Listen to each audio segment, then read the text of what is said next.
Okay, happy Monday, and hope everybody is doing well, and had a nice weekend. Happy New Year out there to the Jewish community. Did not take the day off today, but hope many did. We have just went back and reviewed the game against Stanford, and there was a lot of positives in that game. Well, we talked to the team about last night. Obviously, the idea of going on the road, winning a Pac-12 game is a big deal. The fact that we haven't done that in 16 years is a big deal. To play Stanford and win, that was, really a hard environment to win in. And we're able to do that. You go back and you look, and I think Oregon was number 3 in the country 2 years ago and went to Stanford and lost the game. I know how hard it is for all sports to go up to Stanford and play, and really proud of our guys showing the resiliency that they did to win that football game. I think we did a lot of things that we want to get better at in that game. Number one thing we need to get better at is that first 3 drives, we had to delay a game in the first drive on 3rd and 7 after missing a read on the second down that should have had a nice easy conversion on the left side to Montana.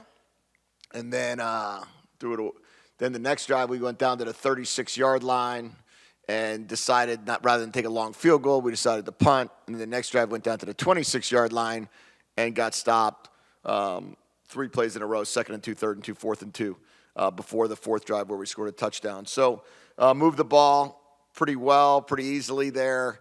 And, when you're inside the 36 twice, you got to walk away with points.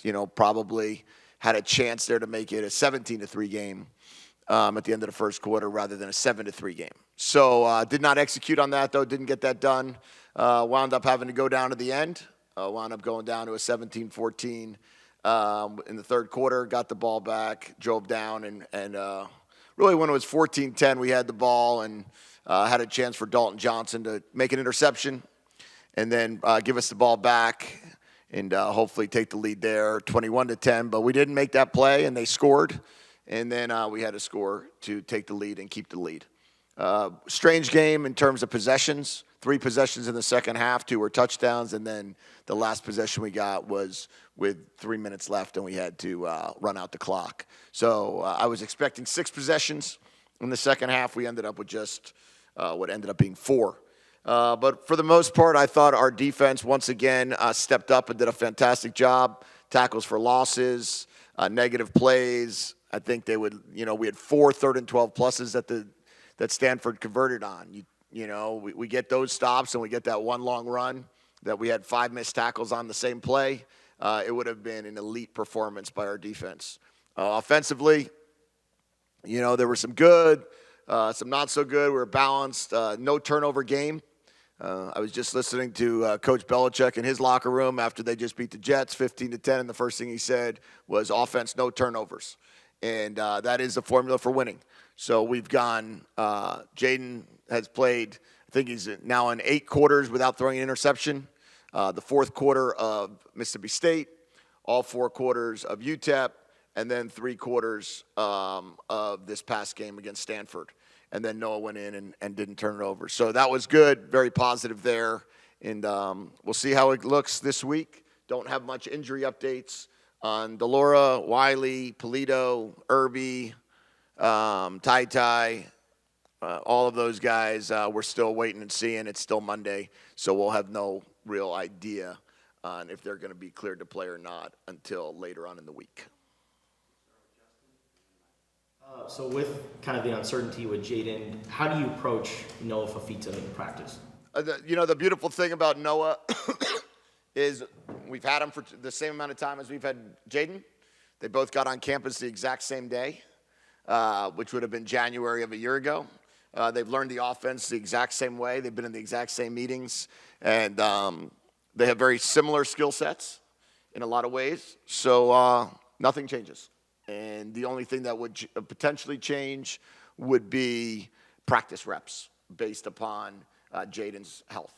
So if the practice reps go more to Noah and less to Jaden because he's unable to go, that would be the only difference. But in regards to game planning, regards to preparation, regards to what we would do, zero difference.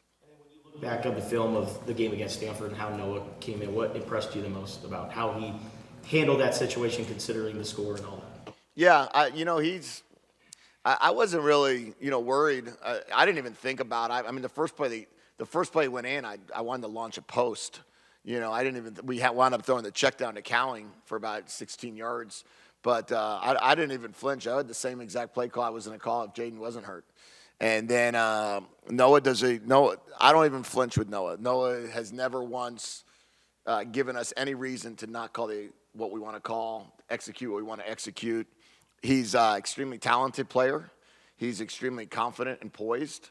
So we wound up, I think, handing the ball off on second down and then breaking off a good run, or first down, second down, and then he wound up doing a beautiful job on a little naked bootleg, hit the over route, and then had 2 passes there in the final series on second and long and third and short to secure the win.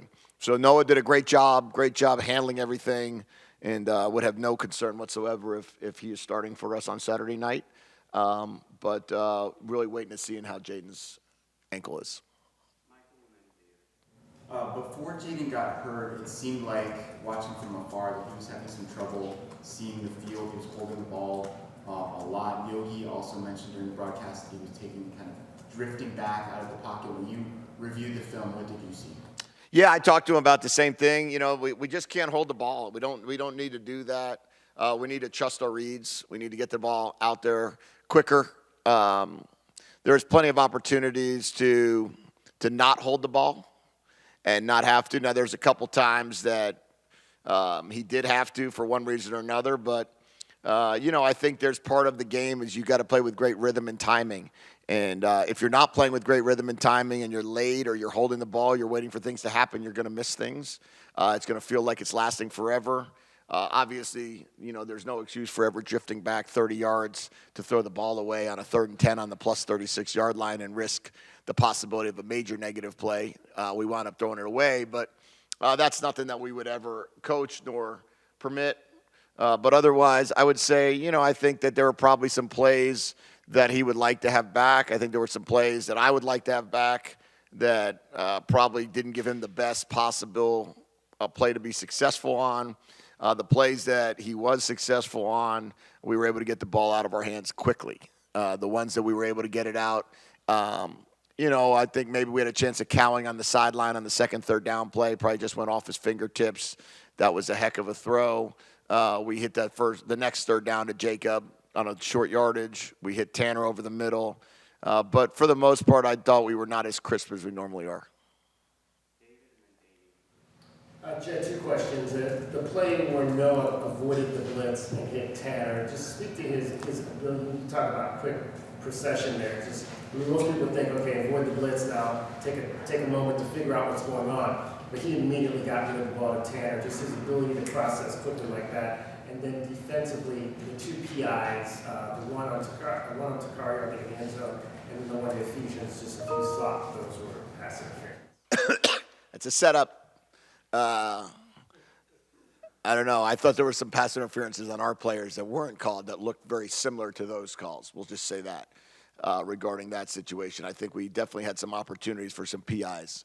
But anyway, that being said, I think that when it comes down to Noah's play on the bootleg where he was rolling out, where they played the defensive end played right up the field, where he had to slam the brakes on, get his eyes around, and then Tanner just either flashed in his vision. He obviously knew where he was going to be, but immediately got it out of his hands. Number one goes to his preparation because he knew exactly where all the bodies were going to be. Number two goes to his twitchiness. He's extremely fast when he makes his decision. So he's able to get the ball out of his hands and at a very, very high tempo. And that's one of the biggest things that you look for when you're looking at NFL quarterbacks is how quickly can they speed it up at the top when somebody pops open.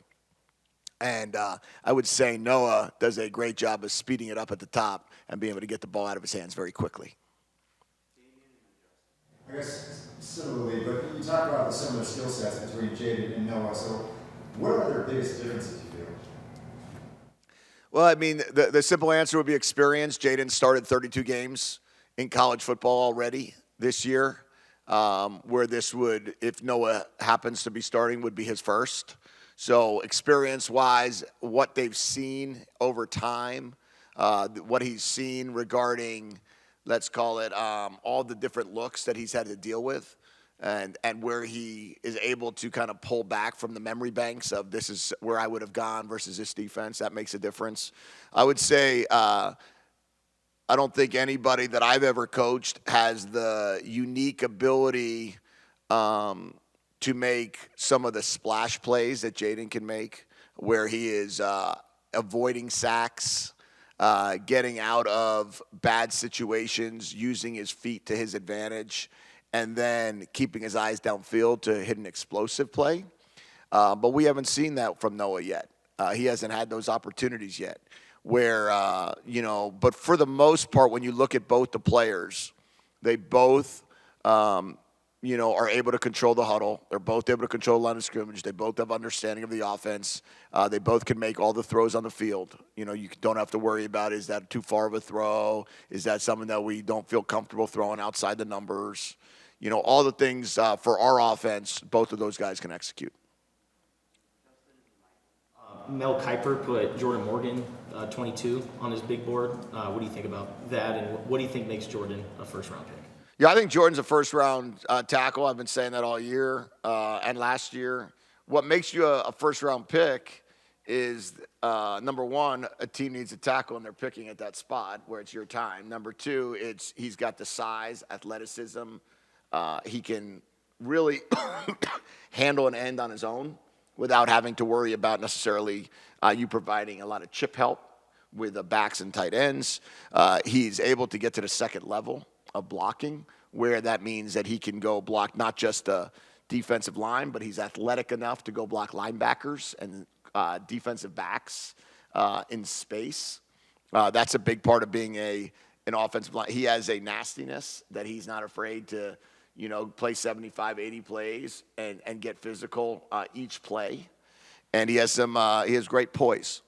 And when you look at those contributing factors, great feet, great poise, a toughness or nastiness about yourself, and the ability to play in space, that's what separates the offensive linemen that are in that second to fourth round or third to fourth round based on just size and one of those traits versus the first rounders that have all four of the traits.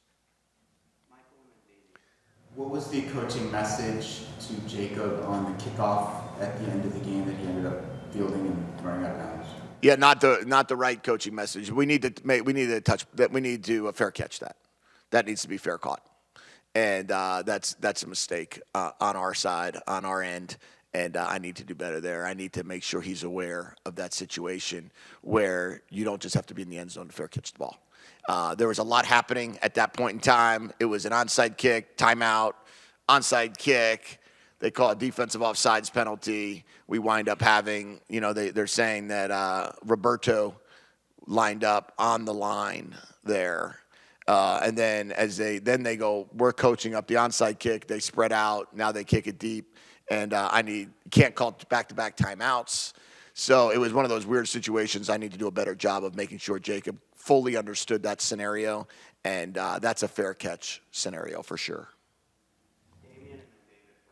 Jedd, how do you dissect the fact that Arizona hasn't come away with any points 3 straight first quarters? I really don't I don't really look at it too much. I know that seems like that's a story, but I look at the fact that we're 3-1. And the only loss we've had was in overtime on the road against an SEC school. And I'm proud of the way our guys are playing. I think that we've had some opportunities for points. We just haven't come down with them. Certainly this past game, you're on the 36, you're on the 26. I don't know, make the block, make the throw. I just think there's some of those plays are just weird. It's weird. It feels like we've crossed the 50 a lot in the first quarter of games. So we just, maybe this will be the week that we can turn those into points. We're certainly going to have to against this team.